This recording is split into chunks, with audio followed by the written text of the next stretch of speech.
Last time స్వామిరామ గారి చదివిన హ్మ్, ఎప్ ఆ పార్ట్ మొత్తం ఒకసారి మెయిన్ పాయింట్స్ నేను రిపీట్ చేస్తా ఫ్రెండ్స్. మొదటిగా మనము అందులో చదువుకుందేంటి అంటే, స్వామిరామ గారికి ఉపనిషత్తుల గురించి కొంత దానికి సంబంధించిన కొన్ని ప్రశ్నలొస్తాయి. ఉపనిషత్తుల జ్ఞానాన్ని పూర్తిగా చదివిన తర్వాత అందులో నేర్చుకున్న తర్వాత కొన్ని ప్రశ్నలుంటాయి స్వామిరామ గారికి.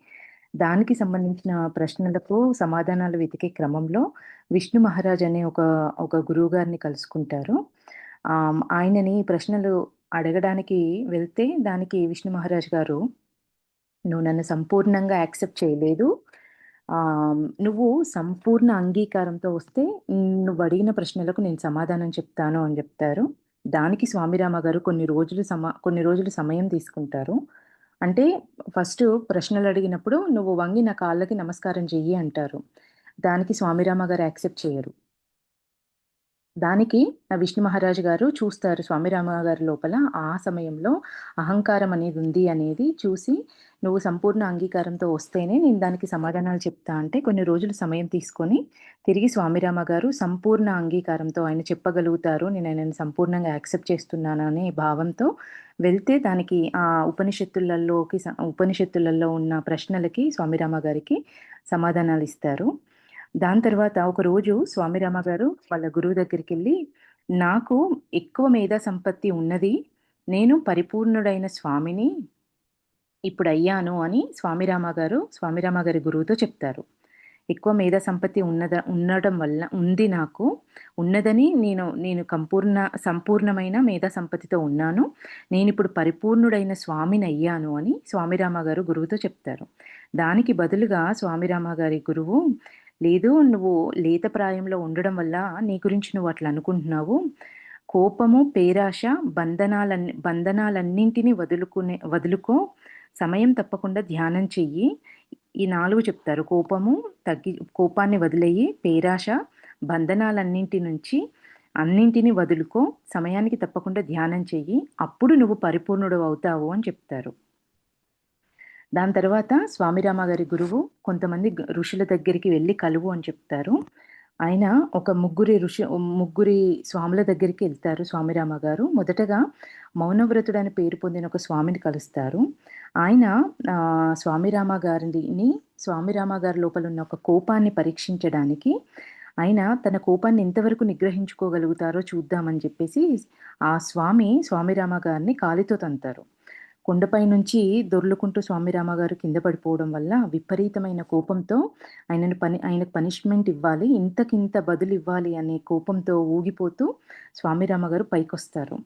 ఆ స్వామి దగ్గరకొచ్చి కోపంలో ఉన్న వ్యక్తిని కోపంలో ఊగిపోతున్న స్వామిరామ గారిని ఆ స్వామిగారు చూసి, "నువ్వు కోపాగ్ని చేత పూర్తిగా ఆవహించబడి ఉన్నావు. నా బోధనలు అందుకునే స్థితికి నువ్వు రాలేదు. ఇక్కడి నుంచి ఎళ్ళిపో" అని జెప్తారు. దానికి స్వామిరామ గారు యాక్సెప్ట్ చేస్తారు. నిజమే, నాకు కోపమొచ్చింది. నేను కోపంతోటి ఇలా బిహేవ్ చేశాను. ఇలాంటి ఆలోచనలు నాకొచ్చాయి అనేది యాక్సెప్ట్ చేసి, ఎప్పుడైతే నా అహంకారాన్ని పూర్తిగా లోబరుచుకుంటానో అప్పుడే తిరిగి మీ దగ్గరకొస్తాను అని ఎళ్ళిపోతారన్నమాట. అక్కడి నుంచి వెళ్ళిపోతారు. దాని తర్వాత ఇంకొక స్వామి గారి దగ్గరికెళ్తారు స్వామిరామ గారు. ఈ క్రమమంతా స్వామిరామ గారి గురువు ఆయన లోపలున్న సరికాని గుణాలను గుర్తించుకోవడం కోసం చేస్తారు ఫ్రెండ్స్. ఇంకో స్వామిగారి దగ్గరికెళ్ళినప్పుడు ఆ స్వామిరామ గారు, "నా దగ్గర ఒక పొలముంది, తీసుకుంటావా?" అని అడుగుతారు. స్వామిరామ గారిని అడిగితే దానికి రామగారు, "తీసుకుంటాను" అని జెప్తారు. వెంబటే ఆ స్వామి, "మీ గురువు ఆల్రెడీ నాతో చెప్పారు. ఏది ప్రలోభాలు పెట్టొద్దాయనకు అని చెప్పారు. కానీ నేను నిన్ను పరీక్షించుదామని నిన్నిది అడిగాను. కానీ నీ లోపల లోభమనే గుణం ఉంది.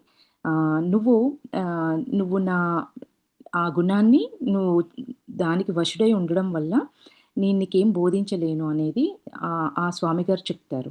దానికి స్వామిరామ గారు అనుకుంటారు, "మనసు క్రోధం, లోభం వైపుకు పదే పదే వెళ్తుంది. అటువైపే ప్రయాణం చేస్తుంది. ఉన్నతమైన దారిలోకెళ్ళట్లేదు" అనేది చెక్ చేసుకుంటారు. అనుకుంటారు. దాని తర్వాత ఇంకో స్వామి దగ్గరికెళ్తారు. ఆయన వెళ్ళే దారిలో కొన్ని బంగారు నాణాలను చూసి వాటికి ఆకర్షితులైతారు. అవి తీసుకోవాలన్న ఆలోచనొస్తుంది. కానీ ఫస్ట్ తీసుకుంటారు. తీసుకొని తర్వాత అనుకుంటారు, లేదు లేదు ఇది నా వస్తువు కాదు కదా! వేరే వాళ్ళ వస్తువులు తీసుకోకూడదని చెప్పేసి అక్కడే వదిలేస్తారు. కానీ వదిలేసి ఆ స్వామిని కలవడానికెళ్తారు. అది వెళ్ళిన తర్వాత ఎవరైతే కలవడానికెళ్ళిన స్వామి ఉన్నారో, ఆ స్వామి గుర్తు చేస్తారు. "నువ్వు నీ లోపల ఇంకా మోహం ఉంది. బంగారం పైన మోహాన్ని వదిలిపెట్టలేదు నువ్వు." అనేది ఆ గుణాన్ని చూపిస్తారు ఆ స్వామిగారు. ఆహ్, దా ఈ ఈ స్టోరీలన్నింటి నుంచి ఆయనేం చెప్తారంటే, "నువ్వు అన్నింటికన్నా నాకు చాలా తెలివుంది. నేనెంతో మేధా సంపత్తితో" సారీ ఫ్రెండ్స్. "ఎంతో మేధా సంపత్తి ఉంది. నేను పరిపూర్ణుడైన స్వామినయ్యాను అనుకుంటున్నావు. నిజంగా నువ్వు నేర్చుకున్న జ్ఞానమంతా, తెలుసుకున్న జ్ఞానమంతా నీ జీవితంలో ఆచరించాలి. ఆచరించినప్పుడు నువ్వు పరిపూర్ణుడవైతావు" అనేది ఈ 3 స్టోరీలు ఎసెన్స్‌గా మనకిచ్చారు ఫ్రెండ్స్. ఇది మనం లాస్ట్ టైమ్ చదువుకున్నాము. ఇవాళ అభ్యాసమే పరిపూర్ణతను ఇస్తుంది అనేది చాప్టర్ కదా! నేనొకసారి జీవన్మృత్యు నేనొకసారి జీవన్మృత్యువులపై ఉపన్యాసం ఇస్తున్నాను. నా విద్యార్థులలో పాటు ఒక స్వామి చడీ చప్పుడు లేకుండా వచ్చి కూర్చున్నారు. ఆయన కూడా ప్రారంభ దశలోనే ఉన్నారని తలిచి, తక్కిన వాళ్ళతో ప్రవర్తించినట్టే ఆయనతో కూడా ప్రవర్తించాను. తక్కిన వాళ్ళంతా శ్రద్ధగా విన్నది రాసుకుంటుంటే, ఆయన అంతసేపు చిరునవ్వుతో కూర్చుంటే నాకు చికాకు వేసింది. అందరూ శ్రద్ధగా స్వామిరామ గారు చెప్పేది రాసుకుంటూ ఉంటే, ఆ ఒక్క వ్యక్తి మాత్రం జస్ట్ చిరునవ్వుతో కూర్చొని చిరునవ్వుతో కూర్చున్నారంట అంతే. ఆయన అంతసేపు చిరునవ్వుతో ఉండేటప్పటికి స్వామిరామ గారికి చిరాకేసిందంట. నేను చెప్తున్నది నీవు వింటున్నావా? అని ఆఖరకు ఆయననడిగాను.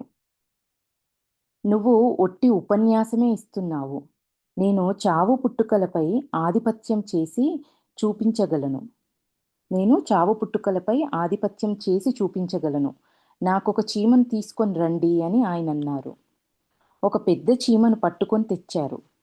ఆయన దానిని 3 ముక్కలుగా నరికి వాటిని వేరు చేశారు. అప్పుడాయన నిమీలిత నేత్రుడై నిశ్చలంగా కూర్చున్నారు. ఒక్క క్షణం తరువాత ఆ 3 భాగాలు ఒకదాని పక్కకు ఒకటి కదిలాయి. అవన్నీ కలిసి ప్రాణం వచ్చి చీమ వెళ్ళిపోయింది.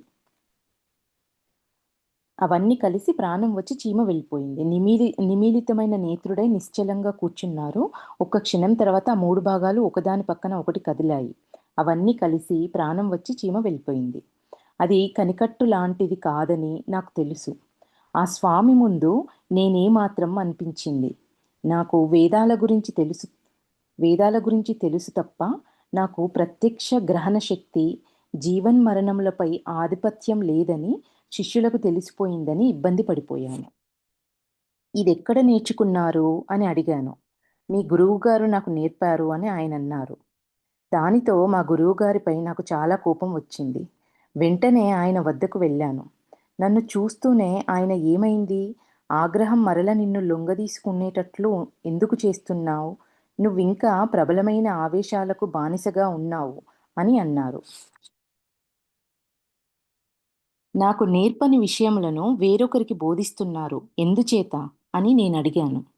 ఆయన నా వంక చూసి ఇలా అన్నారు. నేను నీకెన్నో బోధించాను. కానీ నువ్వు వాటిని ఆచరణలో పెట్టలేదు. అది నా తప్పు కాదే. ఆ ఘనకార్యాలు అభ్యాసము మీద ఆధారపడ్డాయి తప్ప వినినంతనే రావు. నీకు పియానో వాయిద్యం గురించి ఎంత తెలిసినా దానిని అభ్యాసం చేయకపోతే నువ్వు సంగీతాన్ని కూర్చలేవు. అభ్యాసం లేని విద్య నిరర్ధకం. తెలుసుకోవడం ఒక విషయ సేకరణ. అభ్యాసం చేస్తే స్వీయ అనుభవం కలుగుతుంది. అదే ఎల్లప్పుడూ ధృవీకరణకు నిలబడగలిగే విద్య. నెక్స్ట్ 'పువ్వుల లోయలో నుండి ఋషీశ్వరుడు'. హిమాలయాలలోని పుష్పాలు ఆవరణ శాస్త్రం ఆవరణ శాస్త్రం గురించి ఎక్కువ రచనలు లేవు. వాటిని పూర్తిగా చదవడానికి ప్రయత్నించాను. ఒక ఆంగ్ల రచయిత 'హిమాలయాలలోని పుష్పాలు' అనే పుస్తకం రాశారు. అది చదివిన తర్వాత గాఢమైన కోరిక నా హృదయంలో రగిలింది. హిమాలయాలో హిమాలయాలలో లెక్కలేనన్ని లిల్లీలు, రోడెడాండ్రు రోడోడెండ్రాన్ ఇతర పుష్పాలున్నాయి. ఉన్న రెండు లోయలలో ఒక లోయని ప్రత్యేకంగా చూడాలన్న ఆతృత కలిగింది. పువ్వుల లోయ ఉన్న హిమాలయ ప్రాంతంలో తరచుగా ప్రయాణించే ఋషీశ్వరుడొకరుండేవారు. అతనిని అతను నాకు బాగా తెలుసు. 80 ఏళ్ల వయస్సున్న ఎంతో దృఢంగా, ఆరోగ్యంగా ఉంటూ ఒక ప్రత్యేకతతో ఉండేవారు. ఆయన ఎల్లప్పుడూ ఒక అసాధారణమైన కంబలిని మోసేవారు. అది చాలా బరువుగా ఉండేది. ఆ కంబలి బరువు సుమారు 40 కేజీలుంటుంది. ఆయన అంత బరువున్న కంబలిని ఎలా చేశారని మనం ఆశ్చర్యపడవచ్చును. ఆయన చేసే ప్రయాణాలలో ఎక్కడ పీలిక కనిపించినా దాన్ని ఆయన కంబలికి కుట్టేవారు. అది 1000 అతుకుల కంబలి. ఆయన దానిని గుదరి అనేవారు. గుదరి అంటే అతుకుల బొంత అని అర్థం. ప్రజలు ఆయనని గుదరీ బాబా అని పిలిచేవారు.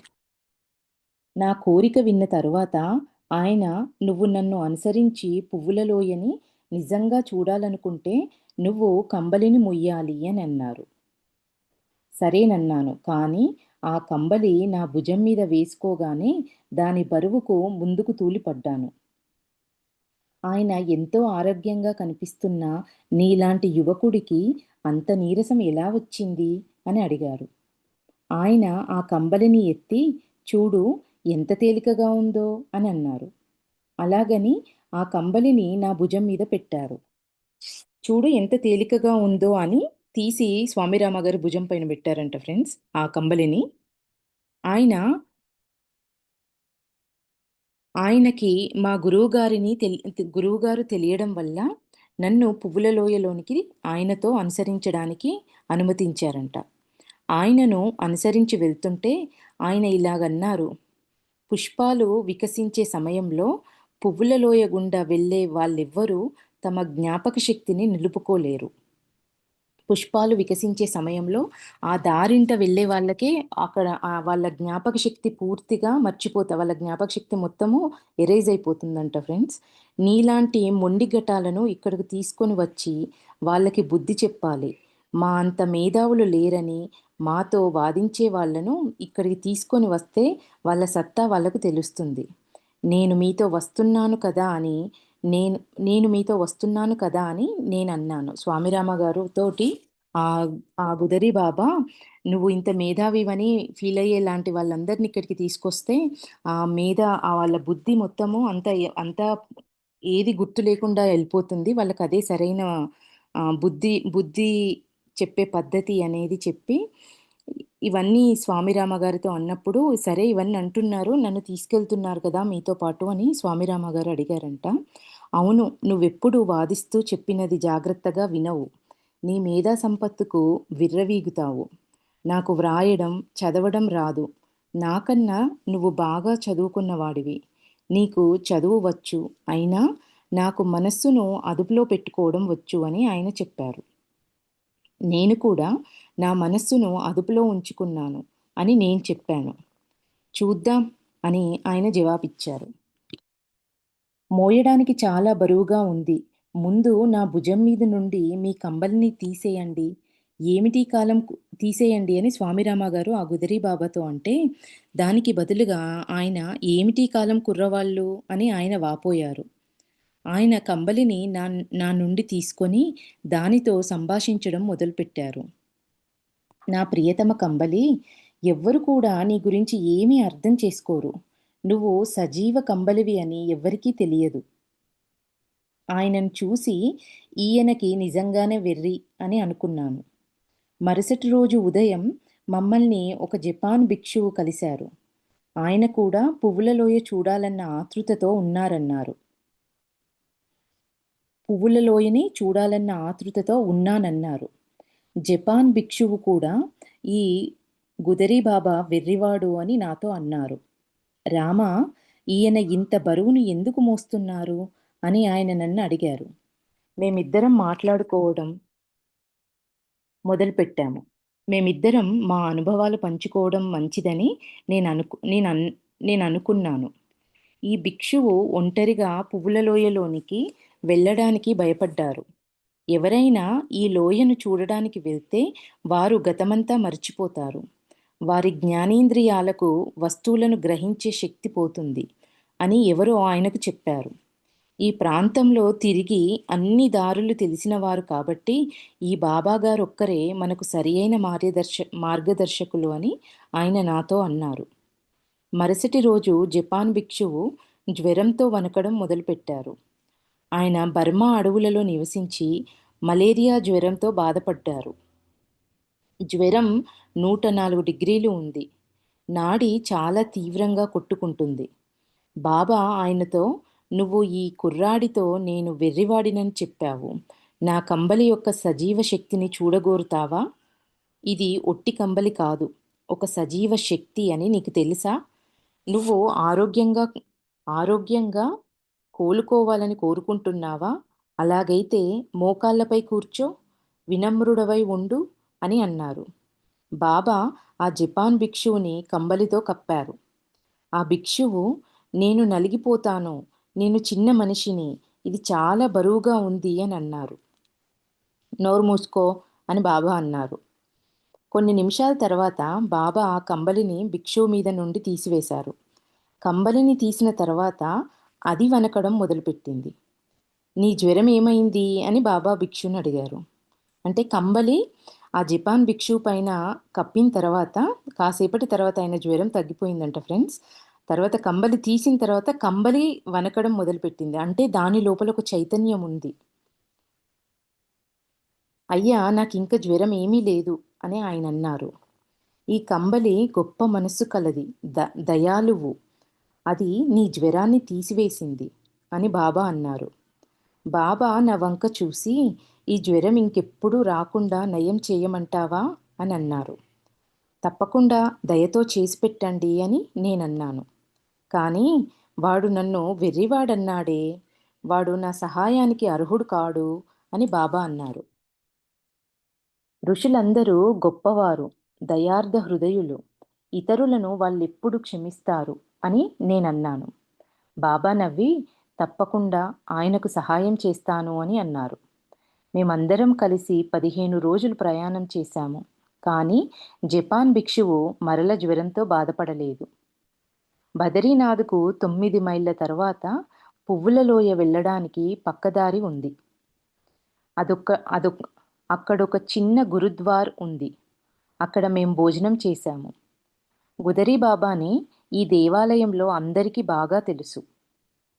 ఆ రోజంతా దేవాలయంలో విశ్రమించి మరుసటి రోజు హేమకుండు దిశగా పువ్వుల లోయకి ప్రయాణం మొదలుపెట్టాము. కంటికి కనిపించనంత మేర వరకు పువ్వులన్నీ పూర్తిగా వికసించి ఉన్నాయి. మొదట కొన్ని గంటల వరకు అవి ఇంద్రియాలకు ఉపశమనము, మనసుకు ఉత్తేజమును కలుగజేశాయి. కానీ మెల్లమెల్లగా నా జ్ఞాపక శక్తి తగ్గిపోతున్నదని గమనించాను. 5-6 గంటల తర్వాత బాబా, "ఏయ్, నీ పేరేమిటో చెప్పగలవా" అని అడిగారు. మేమిద్దరం ఎంత కలవరపడిపోయామంటే మా పేర్లను మేము జ్ఞప్తికి తెచ్చుకోలేకపోయాము.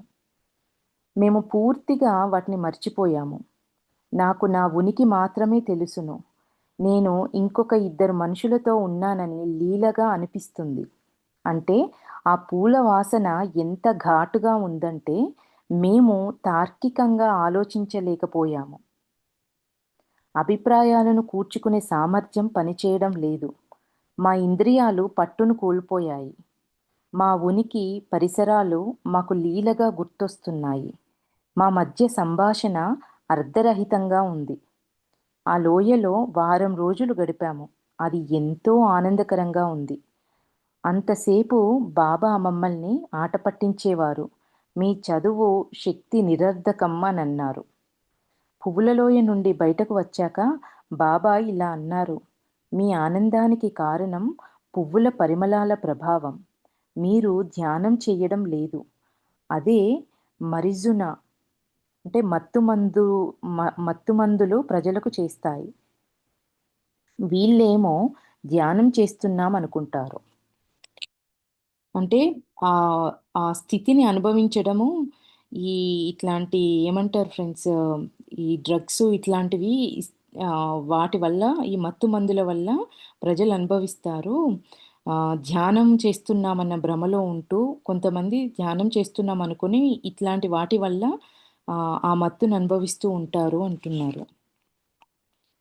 నన్ను చూడండి, ఈ ఆటవిక పూల సువాసన వల్ల నా మనస్సు చెదరలేదు. అవి నన్ను కదిలించలేదు. హహహా! మీరేమి పెద్ద చదువు చదివారు? మీరు మ్, ఇతరుల అభిప్రాయాల మీద ఇన్నాళ్ళు బతికారు. ఈరోజు స్వయంగా తెలుసుకున్న దానికి, వట్టి అనుకరణ చేసే విజ్ఞానమనే దానికి అర్థం తెలుసుకోవడానికి, సాం సామ్యాలను గుర్తించడానికి మంచి అవకాశం కలిగింది. అంటే రెండింటి మధ్యలున్న తేడాను గుర్తించడానికి మంచి అవకాశం కలిగింది అంటున్నారు.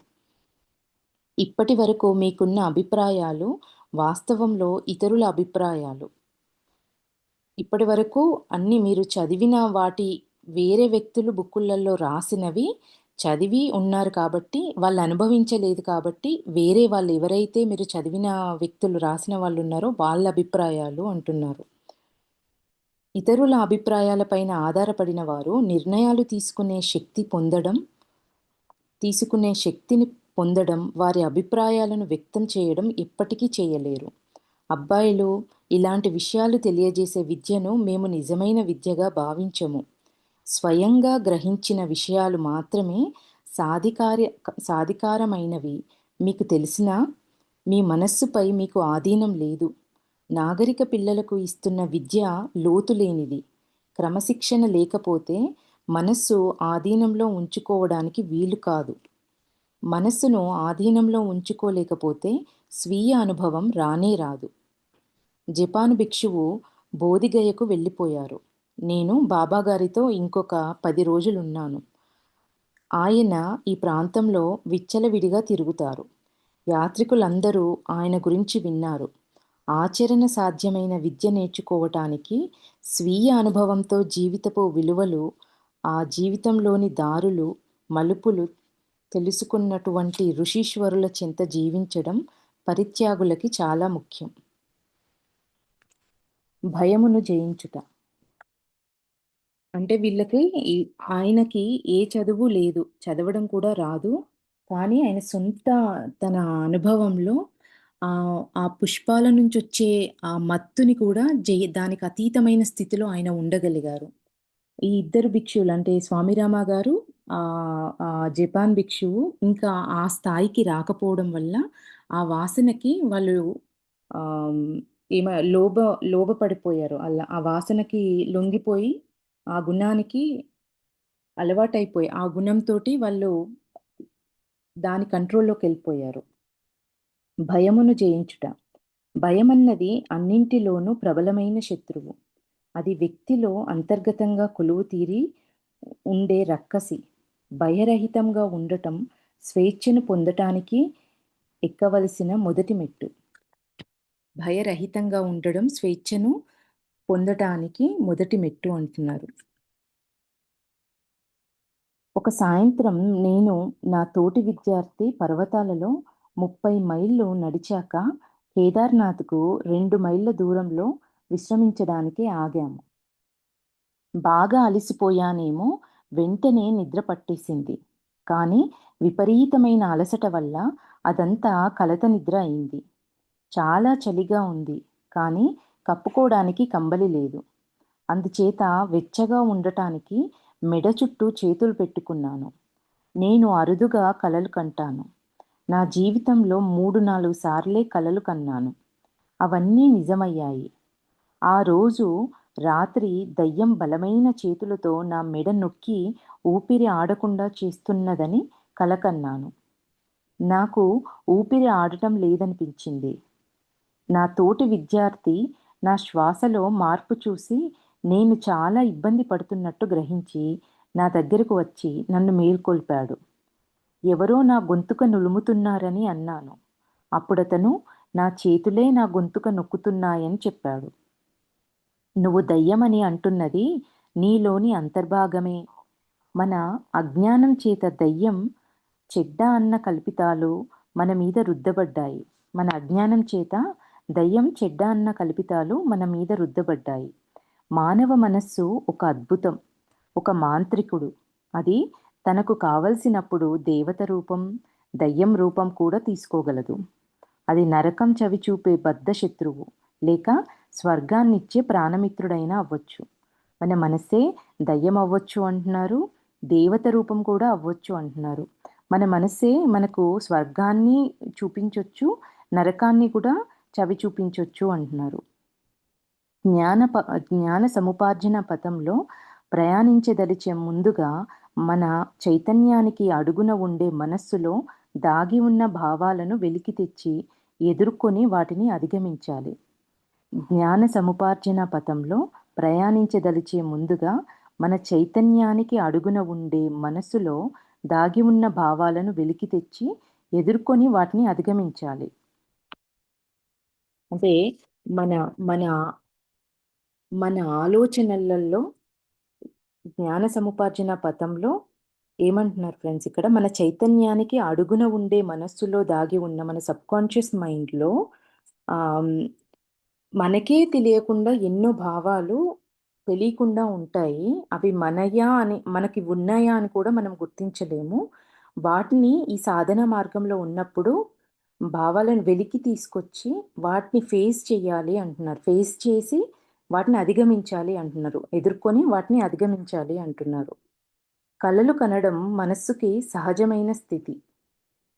అది మెలకువ, నిద్రల మధ్య స్థితి. ఇంద్రియాలు వాటి గ్రహణ శక్తిని వాడుకోవటానికి ఆటంకం వచ్చినప్పుడు మనసు దాని లోతులందు నిద్రాణంగా ఉన్న జ్ఞాపకాలను పునఃస్మరణ చేసుకుంటుంది. తీరని కోరికలన్నీ కూడా లోతు మనస్సులో దాగి ఉండి అవి నెరవేరే అవకాశం కొరకు వేచి ఉంటుంది. జ్ఞానేంద్రియాలు బాహ్య ప్రపంచంలో జరుగుతున్నది గ్రహించని స్థితిలో ఉండి స్మారక మనసు సేద తీసుకుంటూ ఉన్నప్పుడు పునఃస్మరణ చేసుకుంటున్న జ్ఞాపకాలు వెలికి వస్తుంటాయి. జ్ఞానేంద్రియాలు బాహ్య ప్రపంచంలో జరుగుతున్నది గ్రహించని స్థితిలో ఉండి స్మారక మనస్సు సేద తీసుకుంటూ ఉన్నప్పుడు పునఃస్మరణ చేసుకుంటున్న జ్ఞాపకాలు వెలికి వస్తాయి. వాటినే కలలు అంటాము. కలలతో మనలో దాగి ఉన్న వ్యక్తిత్వాన్ని విశ్లేషించవచ్చును. ఈ పరిశీలనలు కొన్ని రుగ్మతలు నయం చేయటానికి అప్పుడప్పుడు సహాయపడతాయి. ధ్యానం యొక్క సహాయంతో మనం స్మారక స్థితిలో ఉంటూనే జ్ఞాపకాలను వెలికి తెచ్చి వాటిని విశ్లేషణ చేసి నిశితంగా పరిశీలించి ఇక సమస్య లేకుండా వాటిని పరిష్కరించుకోవచ్చు. ఇప్పుడు నాకు తెలిసి సుశీల గారు జీకే సార్ చెప్పేది కూడా ఇదే కాన్సెప్ట్ కదా అండి, మీరు వింటున్నారా? అంటే మనకు వచ్చే కళలు మన మన లోపలున్న కొన్ని రుగ్మతలను అవి రిప్రజెంట్ చేస్తాయి అంటున్నారు. కదా అండి? అవునండి. ఇక్కడ స్వామిరామ గారు కూడా అదే అంటున్నారు. దాన్ని బట్టి మనము ఆ రుగ్మతలను నయం చేసుకోవచ్చు అంట. ఆ కళలను ఆధారంగా చేసుకొని ఆ కళలను విశ్లేషించి ఆ రుగ్మతలను దానిపైన మనం వర్క్ చేసి నయం చేసుకోవచ్చు అంటున్నారు. అది డ్రీమ్స్ కింద చెప్తామండి. డ్రీమ్స్ మనకి వచ్చిన ఆధారంగా చెప్తాము. అవును. మనం కొంతమంది ఆరా వస్తుంది కదండి, ఆరా లాగా మనకి డ్రీమ్స్ వస్తుండే డ్రీమ్స్ రూపాన్ని కూడా చెప్తారు. కళలలో చాలా రకాలున్నాయి. మనము సామాన్యంగా పొందే మంచి చెడు కళలే కాక ఇంకొక 2 రకాల కళలున్నాయి.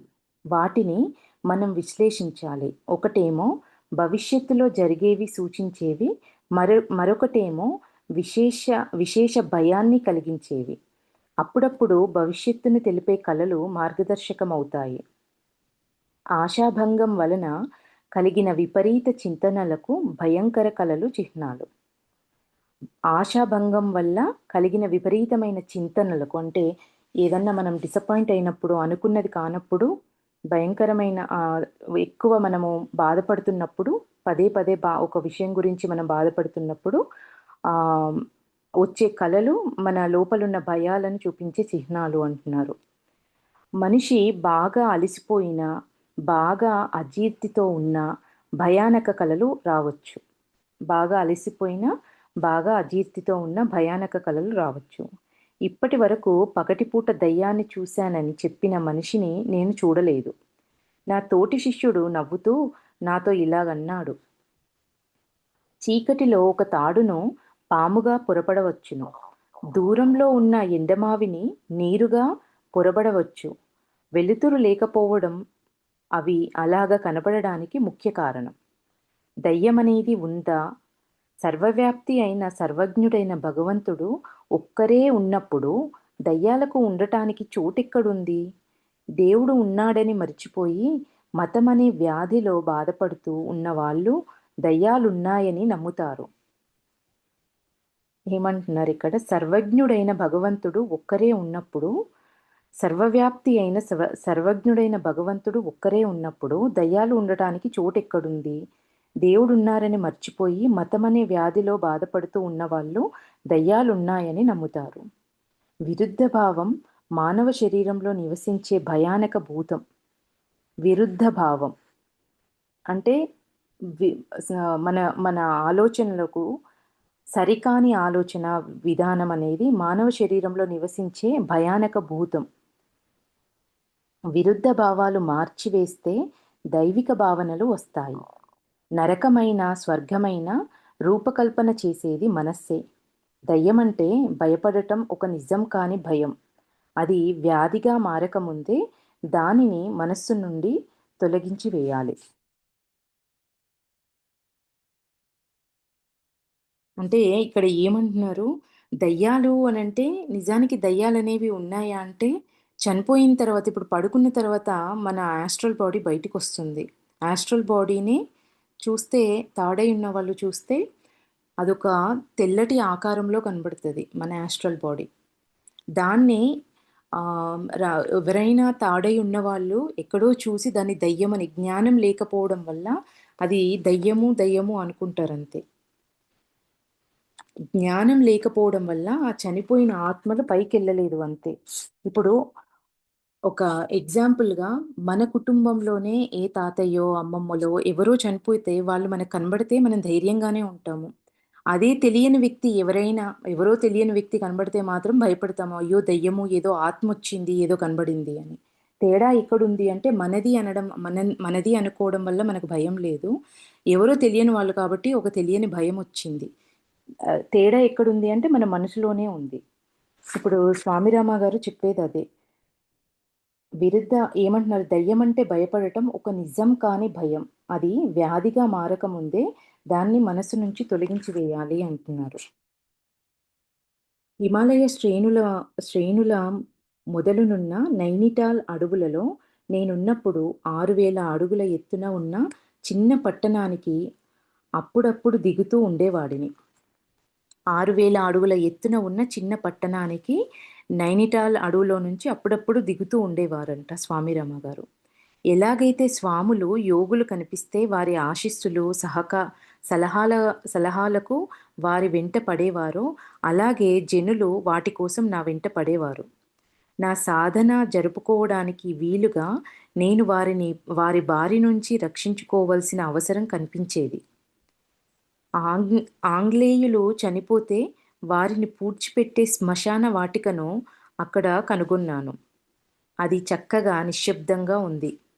చలి నుంచి కాపాడుకోవడానికి కంబలితో తయారు చేసిన పొడుగాటి తెల్లటి గౌను ధరించి రాత్రిపూట ధ్యానం చేసుకోవడానికి శ్మశాన వాటికకు వెళ్ళేవాడిని. దేని గురించి? జనాల నుంచి ప్రశాంతంగా సాధన చేసుకోవడానికి శ్మశానానికి వెళ్ళి అక్కడ ప్రశాంతంగా ఉందని స్వామిరామ గారు అక్కడ ధ్యానం చేసుకునేవారంట. పహారా కాచే 2 పోలీసులు ఎవరైనా దుండగులు ఉన్నారేమోనని చూడటానికి ఒక రాత్రి శ్మశాన వాటిక గుండా టార్చ్ లైట్ వేసుకుంటూ వచ్చారు. ఒక ఆంగ్లేయ ఆఫీసరు జ్ఞాపకార్థం కట్టిన కట్టడం మీద కూర్చొని నేను ధ్యానం చేసుకుంటున్నాను. అంటే ఒక ఆంగ్లేయ ఆఫీసర్ చనిపోయిన ఆయన సమాధి పైన కూర్చొని స్వామిరామ గారు ధ్యానం చేసుకుంటున్నారంట. తలతో సహా నేను కంబలితో కప్పుకొని ఉన్నాను.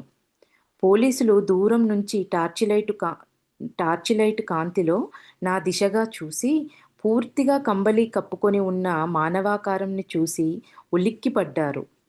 వారు పోలీస్ స్టేషన్‌కు పరిగెత్తి వెళ్లి, తక్కిన పోలీసులతో, అధికారులతోనూ శ్మశాన వాటికలో తాము దయ్యాన్ని చూశామని చెప్పారు.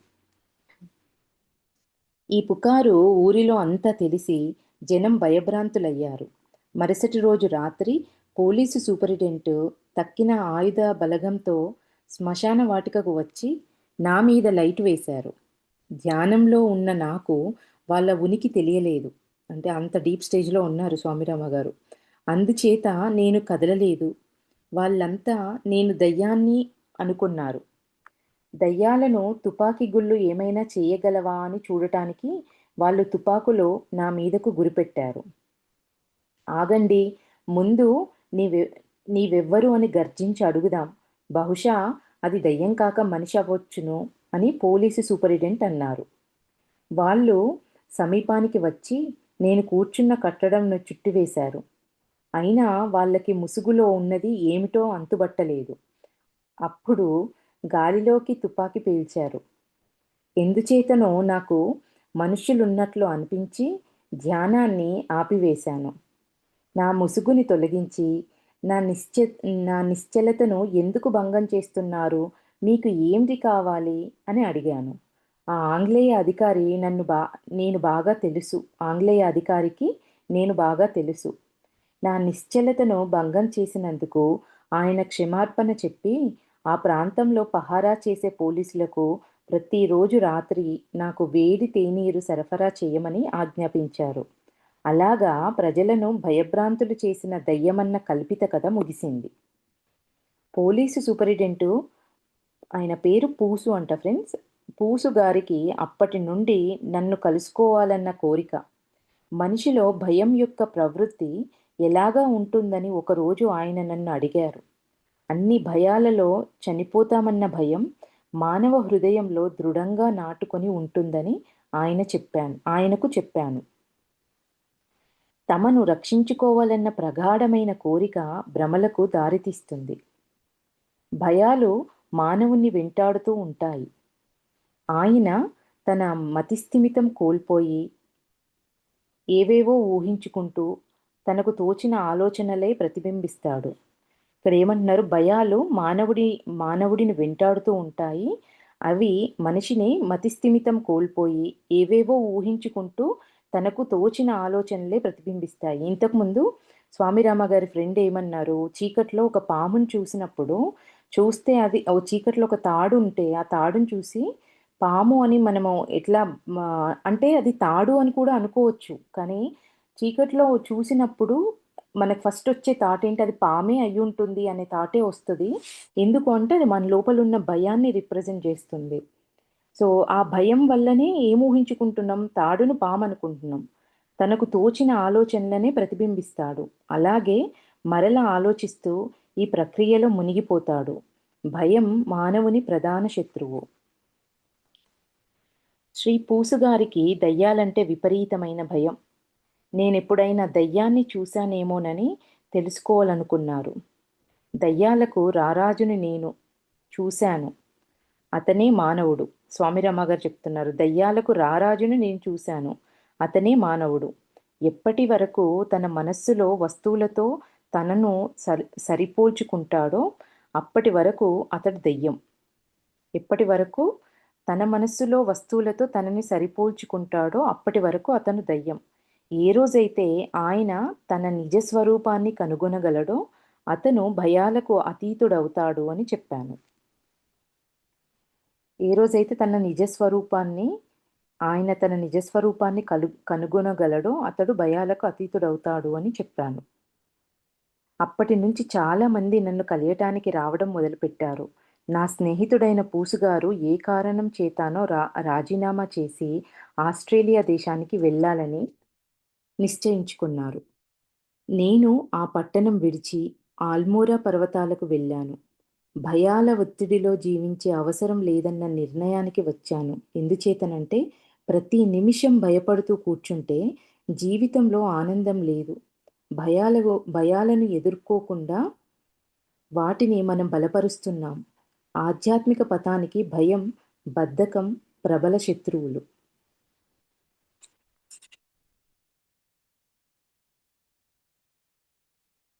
ఇంకోటి చాప్టర్ చాలా పెద్దగుంది ఫ్రెండ్స్.